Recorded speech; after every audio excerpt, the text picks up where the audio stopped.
weeks. Summer's almost here and there's delicious, delicious food everywhere. I get tempted every 5 seconds of the day to eat something that I probably shouldn't be eating. Cinco de Mayo was just this past weekend. I mean, how many margaritas can one person consume? Quite a few, depending on how late you like to hang out. The amount of calories in all of these things, these drinks, these foods that are just really great to consume in the summertime tend to go to the waistline, to the hips, well, for me it goes straight to my legs. I figured that to prepare for the summer and to potentially not have to worry about gaining weight while eating and enjoying all these wonderful things, I figured it would be great to do a video about fitness. One of the ways that I tend to keep fit is through yoga. I do a lot of dance and stuff like that, and I also do weight training and things like that, but yoga is a very big part of my life, and I am actually a certified yoga instructor. It's one of the things that I teach.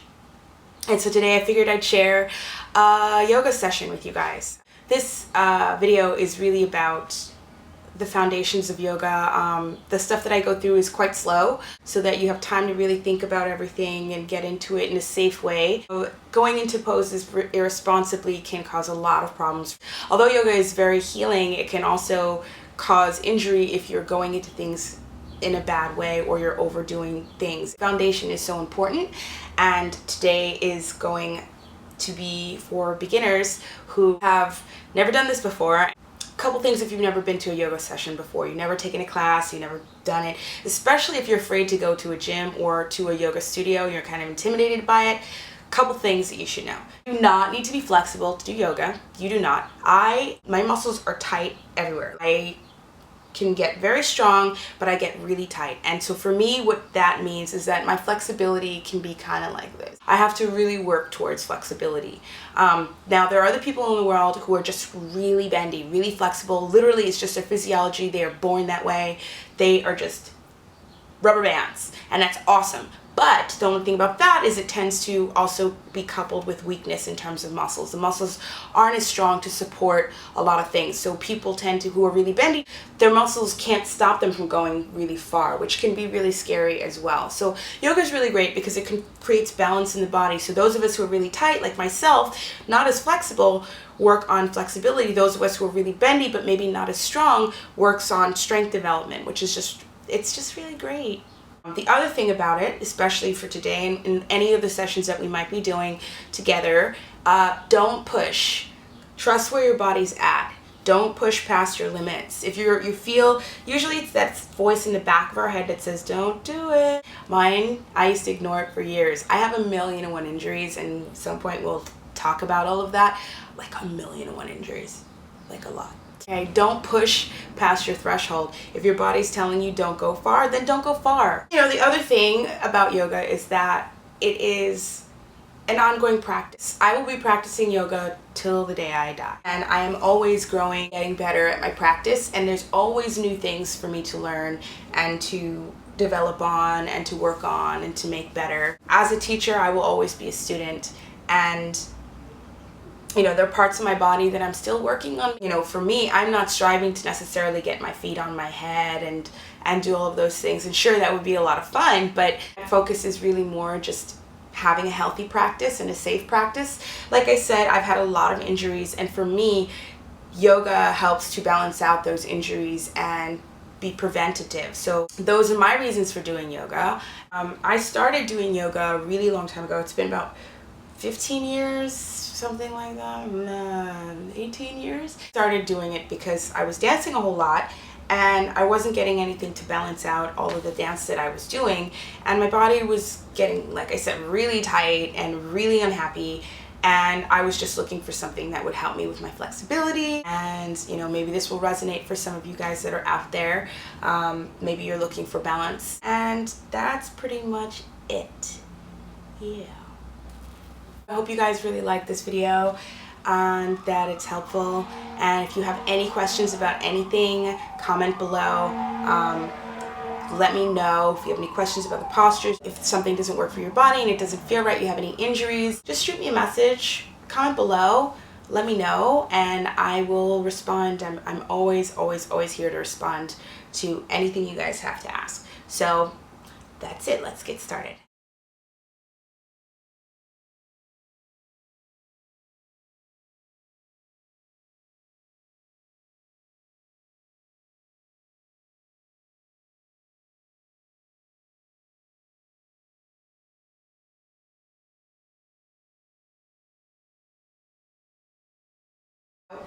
We're going to start out in what is called Sukoon Asana, which is just a seated position, very comfortable, happy, easy pose is what it's also called.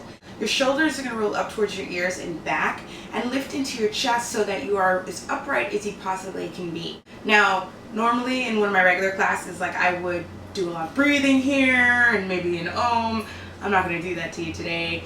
If this is your first time doing yoga, or it's your first time seeing anything that has to do with yoga, that stuff might be a little off-putting. And you don't have to practice yoga and do all the ohms and stuff like that. I do personally, but I do understand and appreciate that that doesn't speak to everyone. So today we're not going to do any of that. Might do some of that later down the road, but not today. Every time we do a movement, we're going to take a nice big breath. We're going to inhale through the nose and out through the nose the entire time. This is also called Ujjayi Breathing.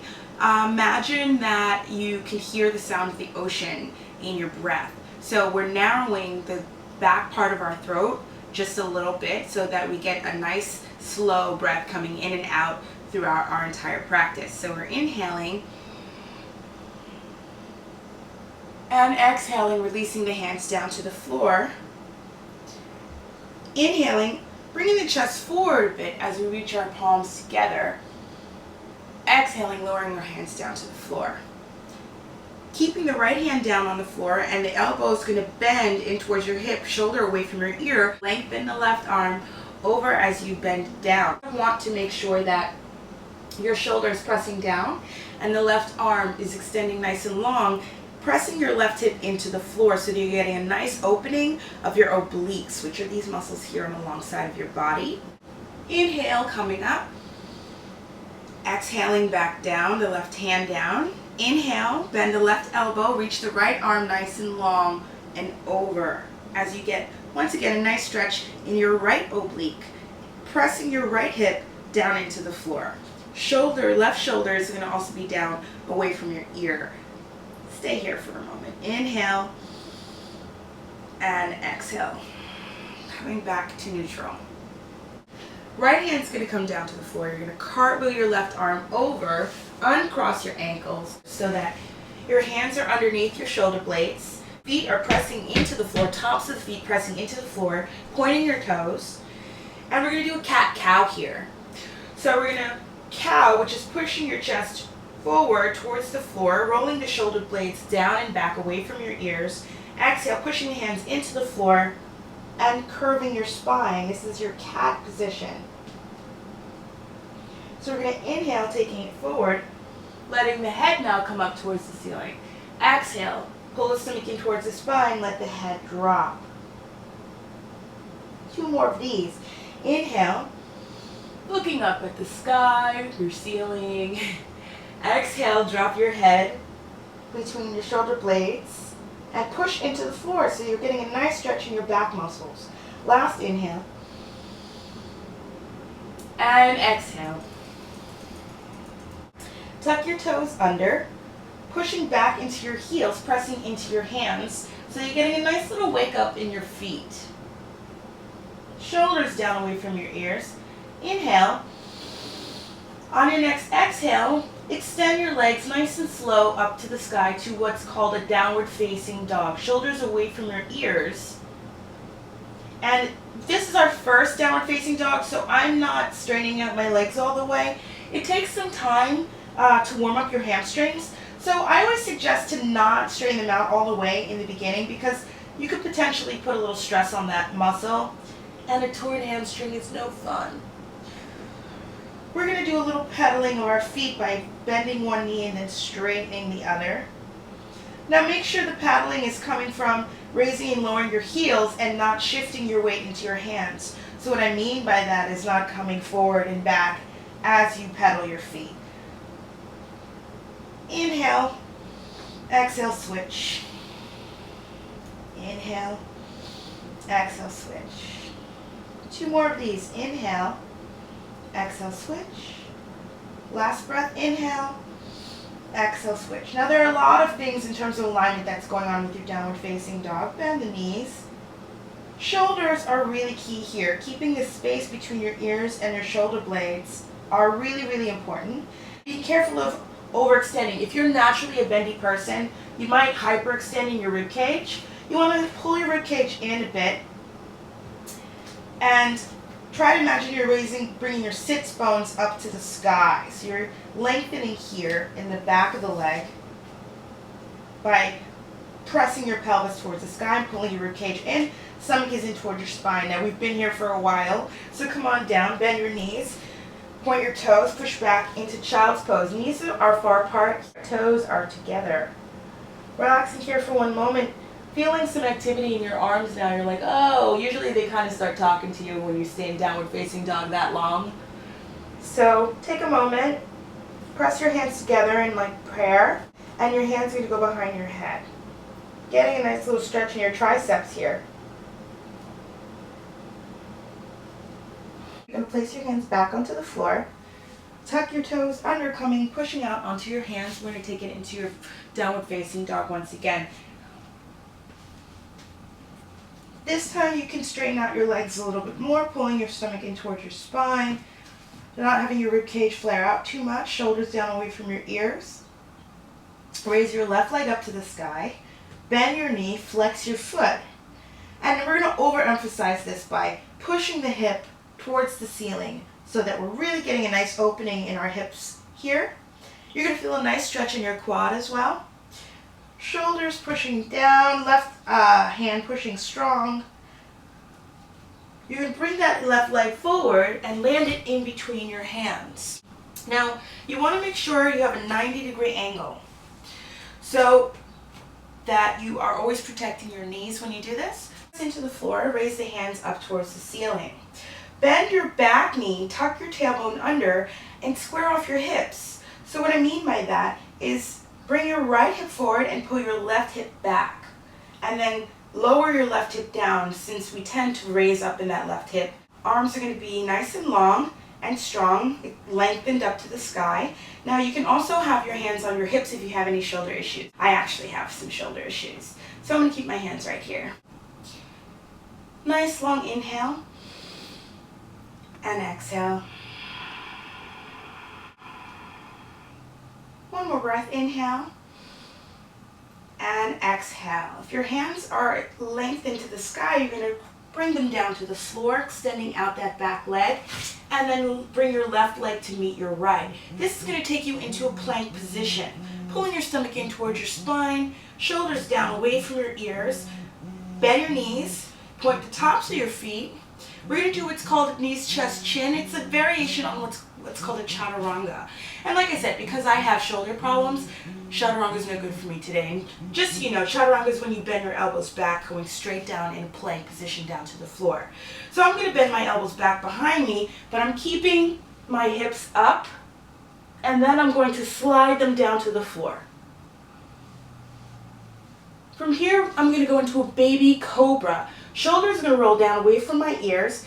Chest comes off the floor. I'm also pressing the tops of my feet into the floor and tucking my tailbone down so that I'm lifting, but I'm still trying to keep a length in my lower back.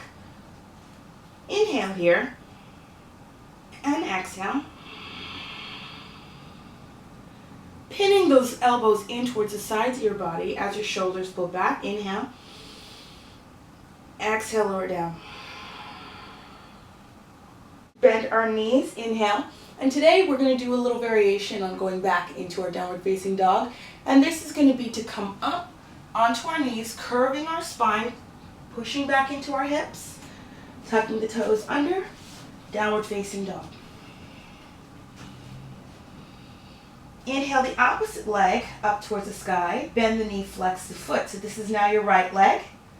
Opening up once again in your hips.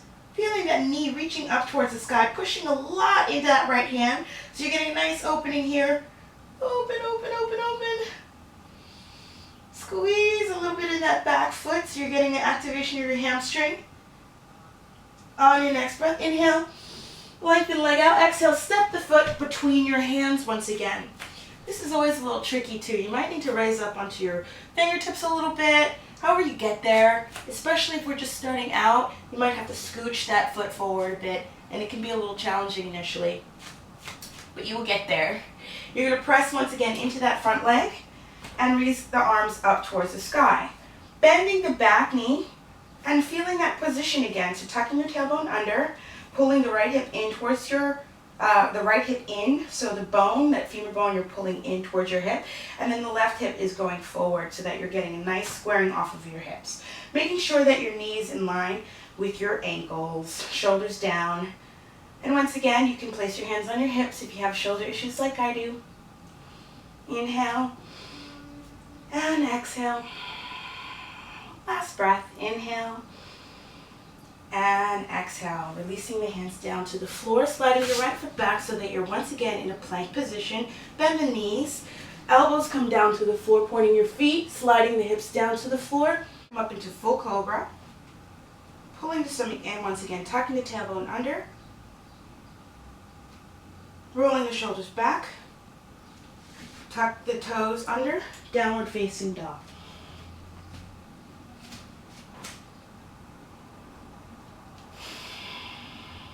Two breaths here.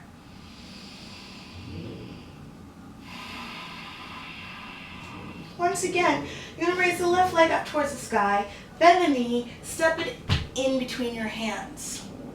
This time, you're going to cartwheel your hands up, spin the back leg down to the floor so that you're in your warrior two. Tuck your tailbone under. We have a habit of arching our spine here, so tuck your tailbone under, bending into that knee. Arms are really strong. A few breaths. Inhale into a reverse warrior, placing your right hand down to the leg. Left arm goes up towards the sky, bending deep into that front leg. And then place the left elbow on the top of the knee. Arms can extend nice and long, bending into the knee. Opening up in the hip here. Pressing into the outside of that back leg, pushing away in the shoulder so that your shoulder's not up against your ears. We have a tendency to do this. This doesn't feel good. Push away. Beautiful, everyone. Inhale back up to your reverse warrior. Palm up so that you're not putting any weight in your back knee. Cartwheel your hands down to the floor. Slide your left foot back so you're back into your plank. Chaturanga, or knees just chin down. Upward facing dog, which is the hands are on the floor, but now your upward facing dog, your knees are not going to be on the floor. Tops of the feet are pressing into the floor, tucking the tailbone quite a bit so you're not crunching in your lower spine too much, and pushing back into your downward facing dog.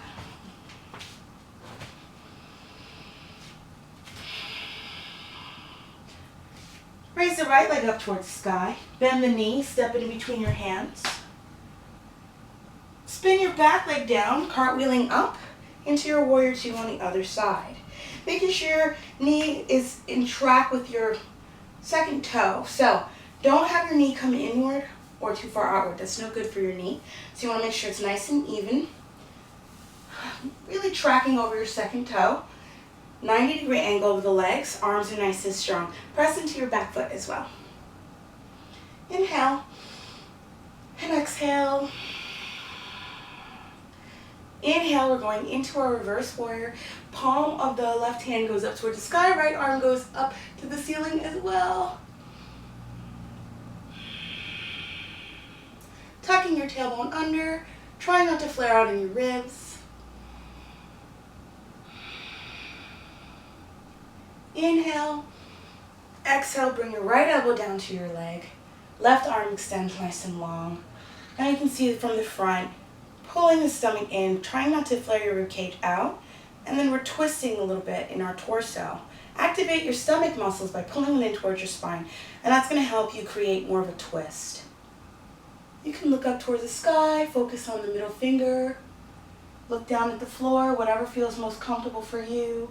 Shoulders, once again, away from your ear. That bottom shoulder is pushing down quite actively.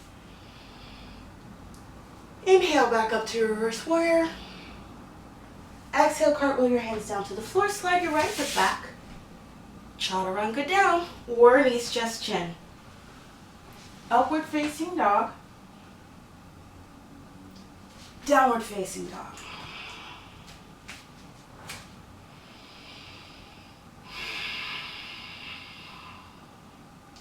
Two breaths here, everybody.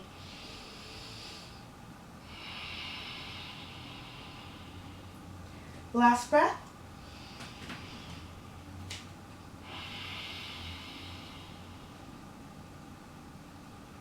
Looking to the front of your mat, step your right foot on the outside of your right pinky and then your left foot on the outside of your left pinky. And I'm going to turn to face you guys so you can see what I'm talking about here. Your foot is on the outside of your pinkies and you're going to sit your hips down. If this is too much, then you can place a blanket underneath your butt. At a studio, I would be placing a block underneath my butt to help me sit more comfortably. Elbows are going to press into the shins, palms are going to press together. Shoulders roll down, chest opens up. So that you're in a squat position. This is called garland pose, malasana. And everything is nice and strong. Pull the stomach in, someone's calling me. I'm ignoring it. Pressing the palms in towards each other. Hips are down towards the floor. This one's a really big hip opener. I used to hate this pose. Like, hate this pose. And then one day I just realized sometimes the things that we don't like it because we're supposed to be doing it. So I started to do it a whole bunch, and now I kind of love it. It's a wonderful hip opener. Really good if you're sitting at a computer all day and opening up in the hips at all, the inner thighs. So from here, press your hands down into the floor, parallel your legs. We're taking it into Uttanasan. It's a bit of a wide Uttanasana, which is just a forward fold. Bending in your knees, especially if you have hamstring issues. So we're right back into our plank position.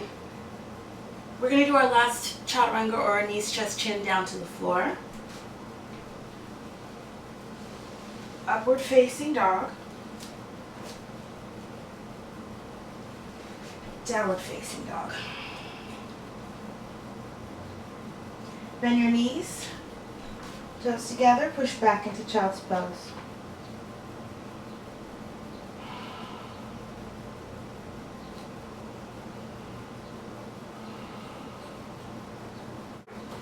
Crossing your ankles, rolling back onto your butt. Extending your legs out long in front of you. Place both feet flat onto the floor. Shoulders rolling down away from your ears. Legs can be together, pressing them together actively. Lean your upper body back, holding onto the back of your knees. And then you're going to bring one leg up and then the other leg up. So this is called Navasana, it's boat pose. Shoulders down, chest is lifted, legs are holding in this position.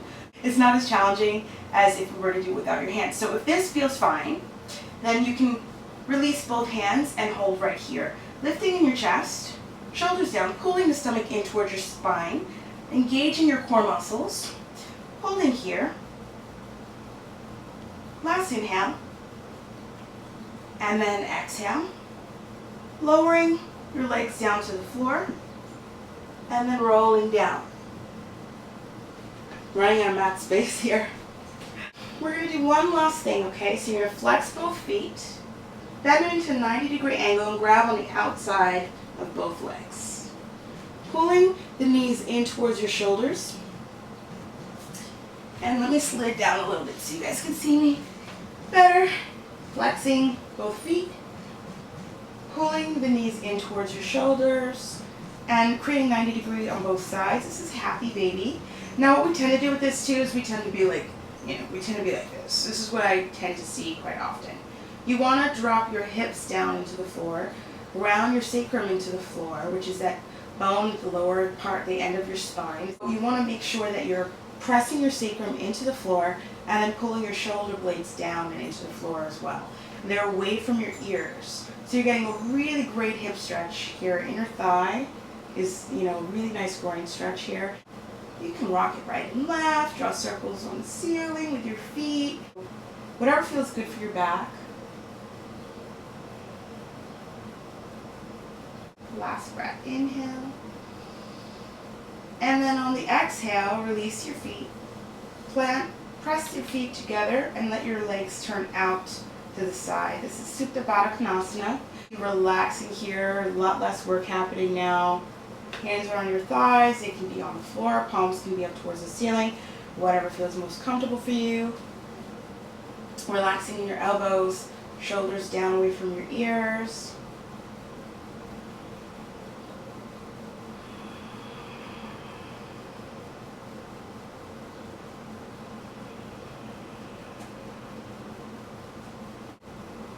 And when you're ready, extending your legs out nice and long. And I'm going to scooch up once again so that I'm in that. Extending the legs out nice and long, letting the toes turn out away from each other. Palms are going to face the ceiling. Shoulders roll down away from your ears. Tucking the tailbone just a little bit. If you're anything like me, I tend to have compression in my lower spine, so I like to tuck the tailbone under just a little bit to open that up when I'm laying in Shavasana. You might not have to do that. It's just a personal thing for me. And relax. Let your breathing go. No more manipulation of your breath. Close your eyes. For today, I'm keeping it very short just so I can, finish up our time together. I do suggest that you stay in Shavasana for at least give it a try. Give a minute a try, then maybe 2 minutes a try, then maybe 3 minutes a try. It's important for us to absorb what we just did. The world we live in these days, we all are running on very high energy, really, really high energy. Our nerves are running like crazy. So Shavasana is a really good moment to allow the body to decompress. When you're stressed out, our body basically thinks it's stressed out all the time, that it's in flight, that it's in danger all the time. So this is a really good time for us to counter that and to find some peace, some rest and digest. So once we're done laying in Shavasana, for however long you choose, you're going to wiggle your fingers and your toes. Bring your knees into your chest. Rocking your hips right and left. Come over to your right side. I'm going to turn to the left just so I can face you guys. Rest here for a moment.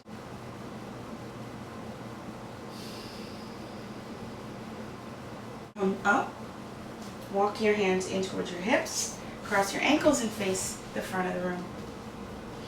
Hands go again once on your knees. We're going to take one last inhale, nice and long and strong. Inhale the arms up towards the sky, looking up at your thumbs. Exhale, placing the palms in towards your heart center. And that's pretty much it, everybody. Thank you so much for being here today. Namaste.